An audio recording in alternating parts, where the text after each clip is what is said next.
Fala aí, galerinha, beleza? Estão preparados para mais uma aulinha de biologia? Então vamos comigo, vamos estudar, vamos arrebentar aqui hoje, ó. A nossa aula promete. Bola para aula, pessoal. Bom, galerinha, depois de estudar briófita, pteridófita e gimnosperma, chegamos nas nossas angiospermas. Grupo fantástico dotado de flor, fruto e semente. A maioria das plantas que você olhar pelo seu caminho aí com certeza serão angiospermas, já que esse é o grupo mais espalhado pelo planeta Terra. Em todas as regiões elas são presentes. E não são plantas que dependem exclusivamente da água, como as briófitas e as pteridófitas. Elas conseguem viver espalhados no ambiente, até mesmo num deserto você vai encontrar um grupo de angiospermas. Para saber um pouquinho melhor sobre morfologia, fisiologia e reprodução e todas as estruturas relacionadas às angiospermas, eu quero que você, venha comigo aqui na tela que eu vou mostrar para vocês um pouquinho melhor. Vamos lá, pessoal. Bom, pessoal, agora vamos conhecer um pouquinho, dentro do reino das plantas, o grupo das angiospermas. Seria o grupo aí mais complexo dentro do reino plant, aquele que é mais disperso dentro do ambiente. E exatamente por estar mais espalhado, a gente tem mais características para estudar, já que são essas as características que transformaram as angiospermas num seres mais adaptados dentro do reino plant para habitar todos os ambientes do planeta Terra. Certo? Vamos lá então, pessoal. Primeira coisa, quais são as características gerais das angiospermas? Primeiro, nós dividimos elas em dois grupos. As monocotiledôneas ou liliopsidas, certo? Que são aquelas que têm as sementes com apenas um cotilédone, e as dicotiledôneas ou magniliopsidas, que são aquelas que têm as sementes com dois cotilédones. Daqui a pouquinho a gente vai explicar um pouquinho melhor o que é isso da semente, o que são esses cotilédones, tudo bem? São plantas vasculares, como já vimos. Como eu disse, é o grupo mais disperso, com o maior número de espécies existentes. Possuem raiz, caule, folha, flor, fruto e semente. Tá? Essas três últimas estruturas, flor, fruto e semente, favorecem muito a dispersão e que essas plantas vivam em diferentes locais. As flores que atraem os polinizadores, os frutos que atraem os dispersores e as sementes que permitem que essas plantas sobrevivam no seu período inicial, já que tudo que o embrião precisa vai estar dentro daquela semente, certo? E as angiospermas, elas fornecem uma infinidade de matéria-prima ao ser humano. Você pensa lá no algodão é provindo da gimnosperma, desculpa, das angiospermas. A madeira, em alguns casos, é provinda para a construção civil das angiospermas, tá? Hoje em dia um pouco menos, porque muitas plantas, ainda bem, né, foram colocadas em sistemas de proteção e o homem acaba usando mais gimnospermas, que seriam, por exemplo, o eucalipto, tá? Outro tipo de madeira usada na construção civil. Mas as madeiras chamadas aí, madeiras mais bonitas ou aquelas mais imponentes, em alguns casos elas continuam sendo utilizadas. É óbvio que de maneira legal, tá? Maneira ilegal não é legal, para ficar interessante aí essa fala. Bom, primeiro vamos tentar entender qual que é a diferença entre monocotiledônia e dicotiledônia, ou então eudicotiledônia. O que é esse tal desse cotilédone? Bom, o cotilédone seria uma folha embrionária que tem a função de armazenar nutriente. Tá? Então, quando você tem dois cotilédones dentro de uma semente, tá? Você tem duas estruturas que armazenam nutrientes. Enquanto algumas plantas você tem um cotilédone, ou seja, uma única estrutura que armazena nutriente. Dentro das dicotiledôneas, tá? Essas plantas que têm dois cotilédones, quais são as características gerais que elas possuem? Primeiro, as folhas das dicotiledôneas têm nervuras ramificadas, como mostra nesse desenho aqui. São vários sentidos que essas nervuras percorrem. Os talos dessas plantas, elas vão ter os seus feixes vasculares, tá? A questão do xilema e do floema, dispostos em raios, certo? Se está disposto em raio, é uma dicotiledônia. As flores das dicotiledôneas normalmente têm 4 ou 5 pétalas, tá? Ou então o múltiplo das mesmas, tá? Então tem 8 pétalas, tem 10 pétalas, são plantas dicotiledôneas. E o grão de pólen delas vai ter 3 poros que facilita na formação do tubo polínico no momento da fecundação.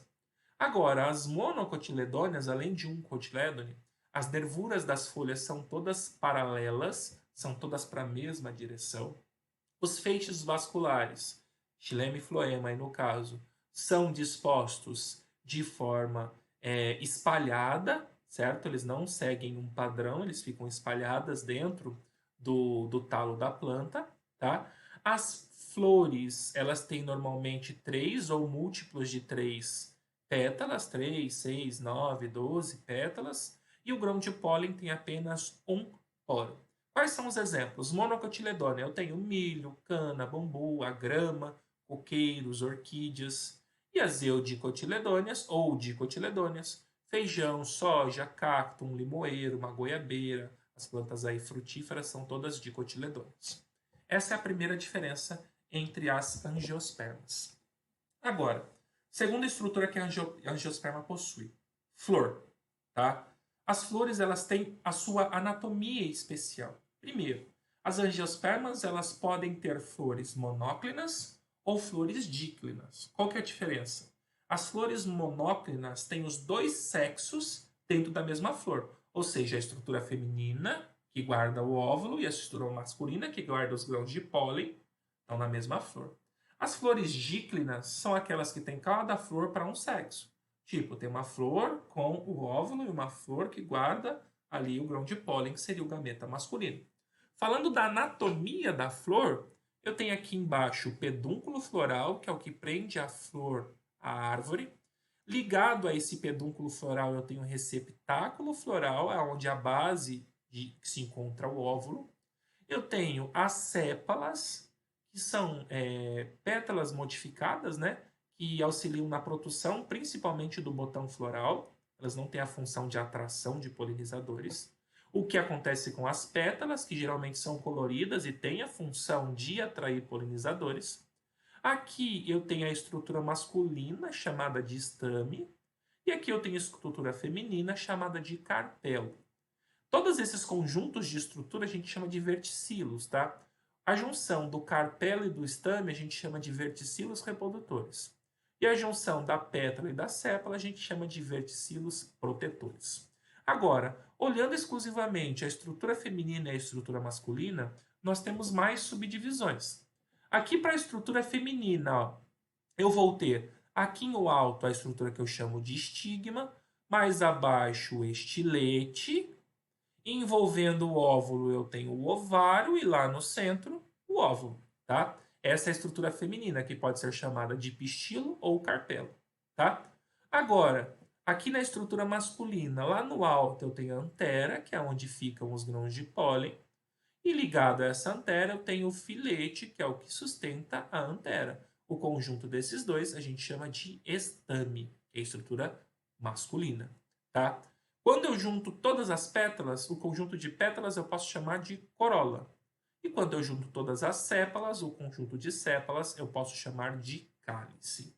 E com isso a gente viu toda a anatomia da flor. Pessoal, é bom que vocês lembrem cada uma dessas partezinhas aí, tá? Continuando. Aprendemos sobre a flor. Agora a gente tem que aprender sobre o grão de pólen, que é a estrutura masculina reprodutora dos vegetais. Primeira coisa, pessoal, o grão de pólen ele vai estar dentro daquela estruturinha, certo? Tudo bem? Essa estruturinha aqui é a mesma que foi mostrada nesse desenho, que seria a antera. Dentro da antera são produzidos os grãos de pólen, tá? Esses grãos de pólen, eles se encontram de uma forma inicialmente 2N, tá? Que é o que a gente chama de células mães dos grãos de pólen. É o que vai dar origem para o grão de pólen. Ela é diploide, tá? E aqui eu tenho várias cápsulazinhas envolvidas por uma epiderme vegetal, que são chamadas de microsporângios, tudo bem? Esses grãos de pólen, ou as células mães do grão de pólen, elas vão por meiose, ó, uma célula mãe do grão de pólen, por meiose, vai produzir 4 micrósporos. Esses micrósporos são haploides, ou seja, a partir de uma única célula, eu faço 4 células masculinas. É exatamente o que acontece, por exemplo, na produção do espermatozoide. Quando eu tenho lá uma célula que formará o gameta, a partir daquela célula eu formo 4 espermatozoides. Aqui é a mesma coisa. A partir da célula mãe do grão de pólen, eu faço 4 micrósporos que serão haploides, que serão N, com a metade do material genético. Isso ocorreu a partir de meiose, tá? Depois, por mitose, eu tenho um amadurecimento desse micrósporo e formo o grão de pólen, que tem um núcleo vegetativo e um núcleo germinativo. Qual que é a diferença? O núcleo vegetativo é quem vai produzir o tubo polínico, é quem possibilita que o gameta atinja aonde se encontra o óvulo. E o núcleo germinativo é onde você tem o gameta masculino propriamente dito. Importante lembrar, pessoal, cada espécie possui um grão de pólen específico. Isso é o que possibilita a não mistura de espécies. Não tem como um grão de pólen diferente polinizar uma planta de outra espécie, porque esse grão de pólen é diferente. Tá? Terminou o processo de produção do grão de pólen, aí sim essa estrutura ela pode abrir e liberar esse grão de pólen. Pode ser levado pelo ar ou pode ser levado por um inseto dentro do processo de polinização. Tudo bem? Saiu esse grão de pólen, pessoal, precisa ocorrer a polinização. Mas antes da mesma acontecer, a gente tem que entender como que é formado o óvulo, como que é formada a estrutura feminina. Então a gente tem lá estigma aqui em cima, estilete e aqui o ovário. Quando eu corto o ovário, lá dentro eu enxergo o óvulo, tá? Mas esse óvulo ele ainda precisa se transformar, tá? Então o que eu vou ter aqui no centro? A célula mãe do megásporo feminino, que é 2N, assim como a gente acabou de ver na produção do grão de pólen, tá? Aqui embaixo você tem uma abertura, que a gente chama de micrópila, tá? E aqui a gente tem estruturas que revestem o megásporo feminino, que são chamados de tegumento. Esse que tem mais próximo aqui do megásporo feminino é o tegumento interno, e esse que está mais distante, mais para fora, é o tegumento externo.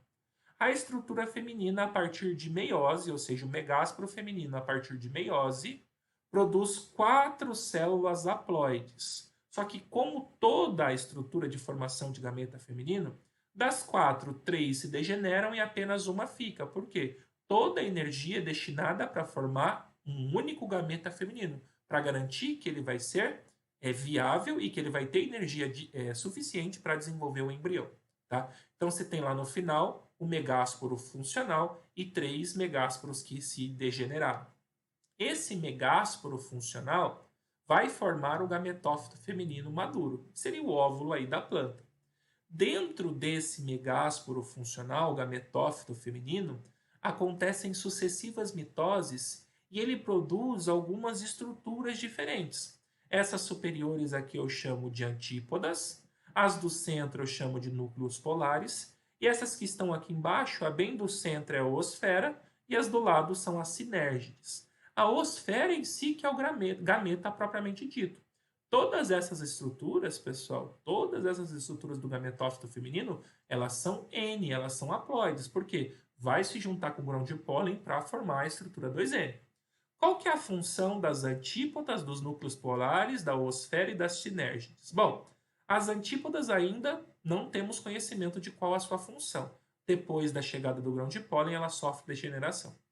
Os núcleos polares, que são esses dois do centro, eles têm a função de formar o endosperma da semente 3N. O que isso significa? Por esse endosperma ter o triplo do material genético, ser 3N, ele consegue armazenar mais nutriente, que facilita o desenvolvimento do embrião. Quanto mais nutriente, melhor para esse embrião se desenvolver. As sinérgides que estão aqui do lado, elas têm a função principal de atrair o tubo polínico quando ele está descendo aqui pelo estilete, para que ele ache o caminho, e depois dessa atração, as sinérgides elas são degeneradas. E por último, a oosfera, que é o gameta feminino em si, vai se juntar com a estrutura masculina e aí ele vai formar o embrião, tá? Aprendemos sobre o grão de pólen e aprendemos sobre o óvulo. Agora a gente tem que aprender como que acontece a fecundação, tá? Vamos lá, pessoal. Então caiu o grão de pólen aqui, formou o tubo polínico. Pelo tubo polínico estão chegando as células masculinas, os gametas masculinos, onde eu tenho uma célula reprodutiva e uma célula vegetativa. A vegetativa, certo? Ela vai produzindo o tubo polínico, vai entrando, entrando, entrando. Quando chega aqui, você tem a liberação dos gametas masculinos. Um entra em contato com a oosfera e o outro vai encontrar com quem? Vai encontrar com os núcleos polares. Então eu tinha 2 núcleos polares femininos e chegou mais uma estrutura masculina. Ou seja, aqui vai ser formado o endosperma 3N.